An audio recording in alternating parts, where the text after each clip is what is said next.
welcome back to my channel.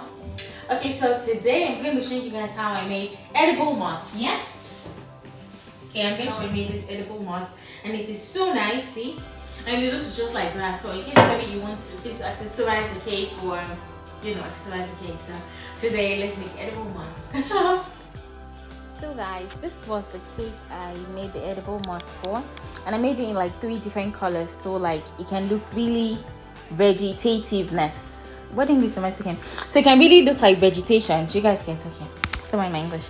Okay, so I really had so much fun making this cake as I saw different kinds on YouTube and stuff, and I had like the intention of making it for a very long time. So I was so excited making it and making the different compartments of it and stuff, the agar, the moss, the mountain part and everything. It was so much fun. Anyway, so today let me show you guys how I made the edible moss. It will take you less than 5 minutes. I know this video is almost 10 minutes long, or a little more than 10 minutes, but that's because like I want to really explain to you guys what I'm doing and how to really do it and be, because I like to talk. Anyway, so the first thing you want to do is crack an egg and put it in a bowl. And then you want to, I've seen different tutorials online of people, like some people mixing the eggs first, or I'm not making that much. You actually do not need that much. I used just 1 egg and see how much moss I had. See how much moss was on that cake, and I still had some remaining. So like you don't need that much. This recipe is enough for you to even do 2 or 3 cakes if you want. You don't need that much at all. So guys, into a bowl you're going to crack 1 egg, and then you're going to mix that very well. And into our paper cups, I have 2 paper cups. I have in one 3 tablespoons of flour and 1 tablespoon of sugar. And to the 3 tablespoons of flour, I'm going to be adding 1/4 teaspoon of baking powder, like 1 teaspoon and 1/4 teaspoon of baking powder into the flour, and then we're going to stir it. And then to the eggs, we're going to we're going to be adding just 1 teaspoon of honey, and then you want to stir the honey into it well. This is the only part that is kind of like that you really have to maybe do serious anything, because you have to stir it really well, because if the honey is not well incorporated into the egg, it will be funny once you microwave. That was what happened to the first one. Like some parts were sticky and you don't want it to be sticky. You want to create a foamy mossy texture, and if there's a part that is sticky, it won't look like that. It will look like, I don't know, it just really looks weird, like it was clumped up. So what you want to do is, when you had the honey, what you should do is take the honey out of the fridge for maybe overnight, so that way it won't be too firm, because this one was a little too firm. That was why I made it a little bit difficult for me. So if you're using very like liquidy or runny one, it will be easier for you to make. So just make sure you mix it really well and there are no clumps of honey inside the egg. Yeah, that's all you need to do. And then you're going to mix it really well until it is well incorporated. Okay, so as soon as you're done with that, you're going to be adding 1 tablespoon of sugar. Okay, so I had somebody send me like a comment about two weeks ago about tablespoon and teaspoon. Tablespoon and teaspoon are very different. They're not the same thing. So if you don't know the difference, just Google it and see the difference. Tablespoon like is bigger, is the spoon you used to eat, and teaspoon is the tiny spoon. I don't know, Nigerians don't really drink tea. But the tiny spoon is teaspoon. So there's difference between tablespoon and teaspoon. It won't give you different results if you're interchanging or interswitching them. They're not the same.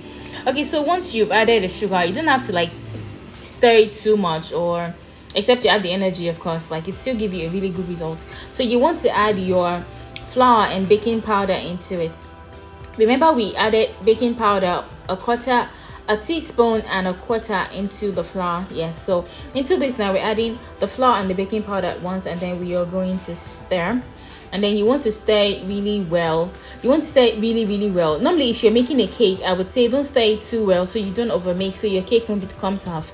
But in this case, you want it to become tough. You want to overmix so you can beat out the gluten. That way, when your moss will be firm and have like really firm texture, kind of like foam, and like really, really firm. It won't be soft or spongy like cake. Yeah, it will look spongy, but it will be really tough.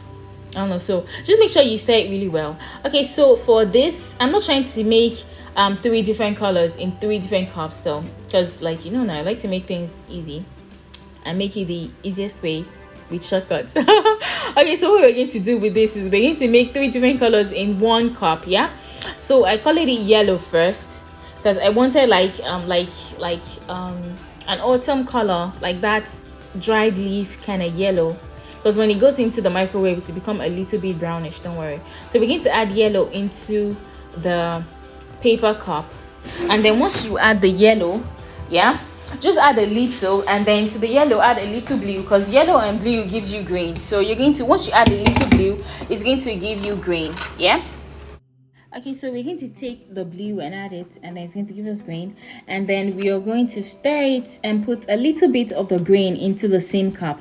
If you want, if you have 3 different cups, you can use 3 different cups, like 3 different colors in 3 different cups, so how many colors you want to make. But you don't have to really, like the mixture, the combination kind of gives you a more realistic, mossy, texture. I don't know.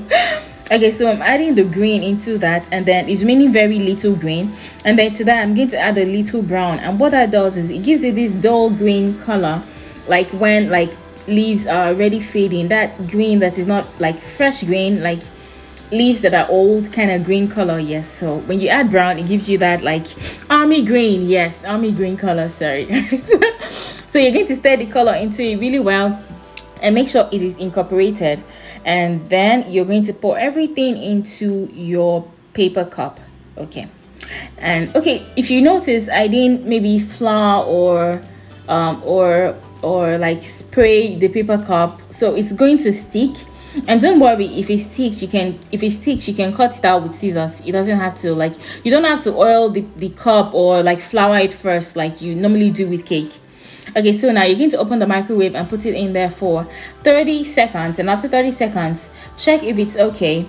If it's puffed and it's bouncy on the top, then it's okay. If it is not, put it back in for another 10 seconds. If it is not, then another 10 seconds until it is bouncy on top, kind of like this.